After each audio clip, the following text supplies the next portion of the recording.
হাঁচিদাতার জন্য আলহামদুলিল্লাহ বলার হুকুম কি? সুন্নত, মুস্তাহাব নাকি ওয়াজিব? হাঁচিদাতা আলহামদুলিল্লাহ উচ্চস্বরে বলবে নাকি নিম্ন স্বরে বলবে? হাঁচি দেওয়ার পর হাঁচিদাতার জন্য আলহামদুলিল্লাহ বলা মুস্তাহাব, কোনো ওজর ছাড়া তা ছেড়ে দেওয়া অনুচিত। কেউ ছেড়ে দিলে যদিও গুনাহ হবে না, তবে এর ফজিলত থেকে মাহরুম হবে। হযরত আবু হুরায়রা রাদিয়াল্লাহু তাআলা আনহু থেকে বর্ণিত আছে, নবী করিম সাল্লাল্লাহু আলাইহি ওয়াসাল্লাম ইরশাদ করেছেন, হাঁচিদাতা যেন আলহামদুলিল্লাহ বলে আর তার মুসলিম ভাই জবাবে যেন ইয়ারহামুকাল্লাহ বলে।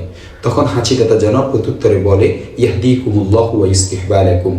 সহিহ বুখারী হাদিস নং 6224। আর হাঁচিদাতা আলহামদুলিল্লাহ উচ্চস্বরে বলবে।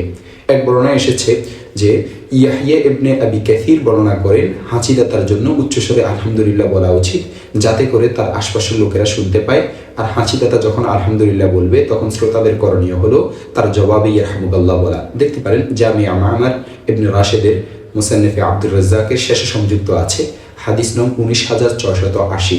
আরও দেখতে পারেন আল আযকার নববী রহমতুল্লাহি আলাইহ 441 নং পৃষ্ঠা, আল মুহিতুল বুরহানি 8 নং খণ্ড 22 নং পৃষ্ঠা, হাতাওয়ায়ে তাতার খানিয়া 18 নং খণ্ড 87 নং পৃষ্ঠা, তাকমিরে ফাতহুল মুলহিম 4 নং খণ্ড 247 নং পৃষ্ঠা, রদ্দুল মুহতার 6 নং খণ্ড 114 নং পৃষ্ঠা।